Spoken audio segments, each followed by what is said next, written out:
రాష్ట్రంలో జగన్ పాలన ఎలా ఉంది? వచ్చే ఎన్నికల్లో ఎవరు అధికారంలోకి వస్తారని మీరు అనుకుంటున్నారు? అది షార్ట్లో చెప్పాలా లాంగ్లో చెప్పాలా? ఇంకా బెటర్. లాంగ్ చెప్తే మంచిదా? మళ్ళీ ఒకసారి జగన్కి ఓట్లు వేసేయండి. వేసి ఎందుక ఈ గుంటలు అంత వెళ్తారు, చెరువులు అయిపోతాయి. ఈ పిల్లలకి ఉద్యోగాలకు నాశనం అయిపోతారు. వాడు ప్రశాంతంగా ఉంటాడు. అడిగే రుసుకొండ కూడా తవ్వేశాడు, మొత్తం కొండ అన్ని చేసాడా బాగానే ఉంటాడు. తప్పేముంది? ఏం పథకాలు ఎవడేమ్మండి ఆడికి? ఎవడేమ్మండి ఆ పథకాలు? సరే, చంద్రబాబు నాయుడు గారు కూడా పసుపు కుంకుమ ఇచ్చారు కదా, ఆయన కూడా పథకాలు ఇచ్చారుగా, ఆయన ఇచ్చారుగా. తప్పు ఇప్పుడు ఆయన ఇవ్వలేదని మనం అనలేముగా. మరి వీడికి ఎవడేమ్మండి? వీడికి ఏం పథకాలు ఇచ్చాడు? సరే, అమ్మఒడి 15,000 అన్నాడు, 14,000కి వచ్చాడు, 13,000కి వచ్చాడు.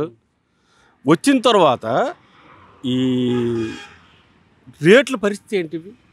ఆయిల్ ప్యాకెట్ ఎంత ఉంది మనకి? ఒక ఉప్పు ప్యాకెట్ ఎంత? ఈ రేట్లు ఏంటి? ఆ రేట్లు చూస్తే సామాన్య మానవుడు బతకగలడా? మారుతుందా గవర్నమెంట్? ఎందుకు మారదండి? వీళ్ళు ఏం చేసినారు? రోడ్లు వేస్తారు చెప్పండి ప్రజలు. వీళ్ళు ఫలాన్ని చేశారు, పథకాలు ఇచ్చారు అంటున్నారు. సరే, నేను కాదన్నా. అభివృద్ధి కావాలా? సగం మందికి అదే అయినా అభివృద్ధి కావాలా? భవిష్యత్తు కావాలి, భావితరాల భవిష్యత్తు కావాలా? పిల్లలు ఇప్పుడు చదువుకోవడానికి భయపడతారు. ఇప్పుడు ఆడపిల్ల చదివించాలని భయపడతారు. ఇప్పుడు మన ఆంధ్రప్రదేశ్లో ఇప్పుడు విజయవాడలో వైజాగ్లో ఉద్యోగం వస్తుందంటే చదువుతారు. అమెరికాలో ఉద్యోగం వెళ్తారేంటి మన ఆడపిల్లలు? బెంగళూరు వెళ్తారేంటి? చెన్నై వెళ్తారేంటి? మగోడు అయితే వెళ్తాడు. మరి ఆడపిల్ల పరిస్థితి ఏంటి? ఆడపిల్ల భరోసా అన్నారు. ఏం భరోసా అది? ఎక్కడిచ్చారు భరోసా? భరోసా లేదుగా. ఆడపిల్ల భరోసా ఎక్కడిది? ఈయన ఆడపిల్ల ప్రతి ఒక్కరు ఏడు చేయాలంటే మన గుంటూరులో ఇది ఒకటి కారం చూడ ఉంది. వాళ్ళందరూ ఏం చేసేవాళ్ళంటే ఆడపిల్ల చదివించడం మానేరు వాళ్ళు. ఇక బయటికి వెళ్ళి ఏడు చేద్దాన్ని సరే. ఆ పరిస్థితి మనకు కూడా రాష్ట్రంలో వెళ్ళక పరిస్థితులు వస్తాయి అక్కడ. ఆ పరిస్థితుల్లో అలాంటప్పుడు మరి గవర్నమెంట్ మారాలా అని అంటున్నారు కదా. సరే, మీ పరిస్థితిని బట్టి మీరు చెప్పండి. మీకు క్వశ్చన్ వేస్తాం మేము. బ్రహ్మాండం మారిపోద్దండి. ఎందుకు మారదండి? 100కి 100 రూపాయలు. సరే, ఇప్పుడు మొన్న ఒక 25 సీట్లు వచ్చాయి. ఇప్పుడు ఆ 25 తెచ్చుకోమనండి వాళ్ళకి. ప్రజలు తప్పు చేశాం మేము. ఎందుకంటే వాడు మాయ మాటలు వినేసి ఓట్లు వేసేసారు అందరూ. వాడు చెప్పిన అబద్ధాలకి వాళ్ళ నాన్నలా చేస్తాడు అనుకో. తప్పు.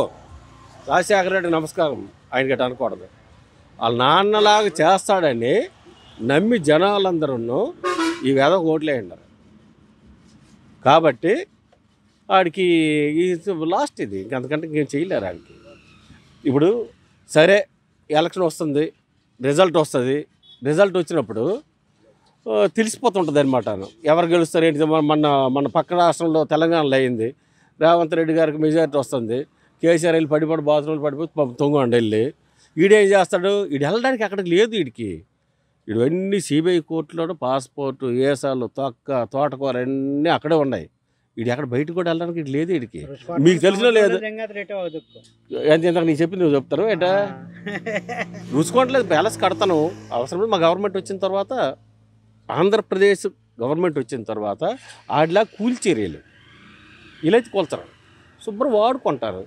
విజయవాడలో ప్యాలెస్ కట్టాడు ఒక 25 ఎకరాల్లోన. అది కూడా గవర్నమెంట్ వాడుకుంటాం. ప్రజాభవన్లో మేము కూల్చరు వీళ్ళు. నాకు తెలిసి వీళ్ళు మంచి వాళ్ళు. ఇప్పుడు ఆడంత హీనమైన పరిస్థితికి వీళ్ళు వేధించరు కూడా.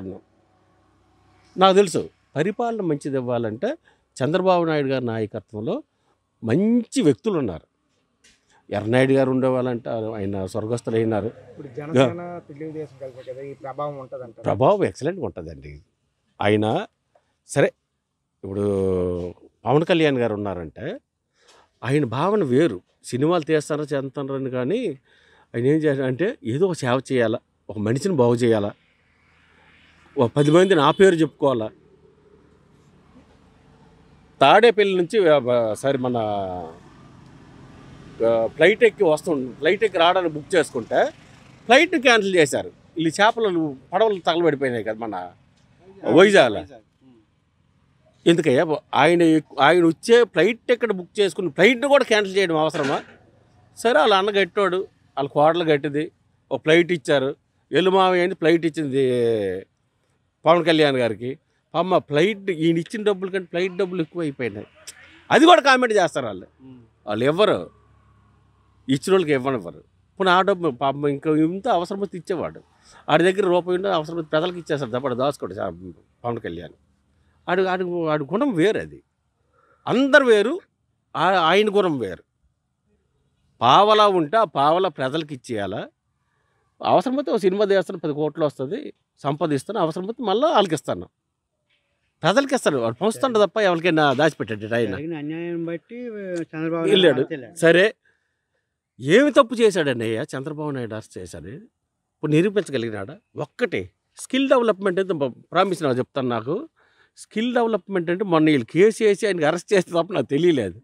లక్షల మందికి ఉపాధి కల్పించాడు ఆయన ఒక సెంట్రల్ పెట్టి. ఇప్పుడు కూడా చెప్తున్నాడు 4-5 జిల్లాలకి ఒక మంచి బిల్డింగ్ కడతాను, వర్క్ ఫర్ హోమ్ ఏర్పాటు చేసి అమెరికాలో కూడా మేము ఉద్యోగం చేసే ఏర్పాటు చేస్తున్నాడు అని గ్యారంటీ చేస్తాడు ఆయన చంద్రబాబు నాయుడు గారు. ఆయన మాట్లాడితే ఆశ తప్పకుండా చేయగలడు ఆయన. ఆయన అవసరం వస్తే ఈ ఏరియాలో బిల్డింగ్ కట్టేసి ఒక 1000 మందిని కూర్చుని పెట్టి వర్క్ ఫర్ హోమ్ అని ఏర్పాటు చేయగలరు. ఆయన ఇచ్చేస్తారు, వస్తాయి ఉద్యోగాలు. ఈరోజు కూడా చేసుకుంటున్నారు. ఆ స్కిల్ డెవలప్మెంట్ దీంట్లోనూ తాపీ మేస్త్రి నుంచి ఐటీ రంగంకి వెళ్ళిన వరకును అక్కడ శిక్షణ పొంది తాడేపల్లి నుంచి వెళ్ళినారని నాకు మొన్న ఆయనకి అరెస్ట్ అయిన వారు నాకు తెలదు. నాకు అరే ఇదే స్కిల్ డెవలప్మెంట్ అంటే. స్కిల్ డెవలప్మెంట్ అంటే వృత్తికి డెవలప్ చేశాడు అనమాట ఆయన. ప్రతి వృత్తికి ఉన్న వ్యవసాయం నుంచి ఐటీ రంగం వరకు అందరూ డెవలప్ చేశాడు ఆయన. అలాంటి ఆయన మీద కేసులు వేశారు, నిందించారు, అరెస్ట్ చేశారు, అది చేశారు, ఇది చేశారు. మరి లాస్ట్కి ఏం చేశారు? చేతులు ఎత్తారా? మళ్ళీ ఆయన తీసుకెళ్ళగలరా లోపలికి? మరి ఇప్పుడు ఓడిపోయిన తర్వాత 2014తో ఓడిపోయిన తర్వాత ఈ పరిస్థితి ఏంటి? మా తమ్ముడు అన్నాడు సముద్రంలో దూరి చావడం తప్ప ఇప్పుడు ఏసా పాస్పోర్ట్ తీసుకొని లండన్ కూతురు దగ్గరికి వెళ్ళిపోతాడంటే అవ్వదు. సిబిఐ కోర్టులు అన్నీ ఉన్నాయి. ఇవన్నీ ఇవ్వరు. ఇప్పుడు ఎక్కడ దాగుంటాడంటే ఎక్కడ దాగున్నా వదలరు. మరి అలాంటి పరిస్థితుల్లోన మరి ఏం చేయాలి? ఆత్మహత్య చేసుకోవాలి.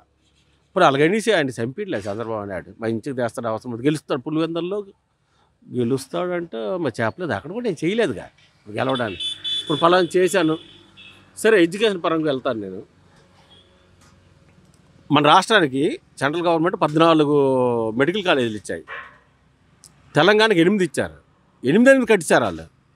ఏదో కట్టాడు. అందులో కూడా నేను మోసపోన్నాను. నేను నా కూతురు సీట్ వస్తుంది అనేసి విజయవాడలో చదివించారు నా కూతురికి బైపీసీ. నీట్ సీట్లు పెరుగుతాయి కదా, నా కూతురికి ఎక్కడైనా సీట్ వస్తుంది, అవసరమైతే ఆంధ్రప్రదేశ్లో మంచి చదివి కొంతమంది కడితే కదా రావడానికి. ఒకటే కట్టాడా? అనకాపల్లి ఈయన కట్టినటికి ముహూర్తాలు పెట్టేసి ఓపెనింగ్లు చేస్తాడనమాట. ఇక్కడెక్కడ ఇది వద్దాను ఏరియా ఉంది, సరే డయాలిసిస్ సెంటర్ తెచ్చాడు చెందాడంటే ఈయన తేవచ్చు, నేను కాదన్నా. ఆ వాటర్ స్పెషాలిటీస్ ఇవన్నీ లోకేష్ గారును మా రామ్మోహన్ నాయుడు వీళ్ళందరూ కలిసి అక్కడ ఏర్పాటు చేసి అన్నీ రెడీ చేసిన తర్వాత గవర్నమెంట్ మారిపోయింది. కొన్నాళ్ళు ఆపాడు, అవన్నీ వాల్వులు ఓపెన్ చేసి బోర్డులు కట్టేసి వీడేమో నేనే చేసినాడు అంత కొన్ని లక్షలు పెట్టినాడు. ఏమి లక్షలు పెట్టినాడు అక్కడ ఏంటి?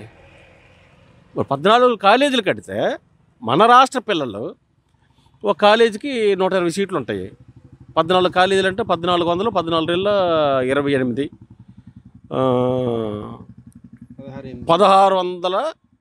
16,800 వస్తే అప్పుడు నా కూతురు కూడా సీట్ వచ్చి నా కూతురు ఎంబీబీఎస్ చేసింది.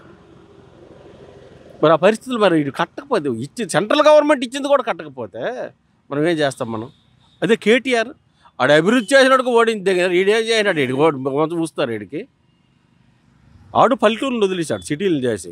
వీడు సిటీ చేయలేదు, పల్లెటూరు చేయలేదు, పట్టణం చేయలేదు. రుచికొండ మాత్రం మొత్తం చేసినాడు అనమాట, ప్యాలెస్ గట్టిగా తిరగడానికి చేయడానికి. అది పరిస్థితి.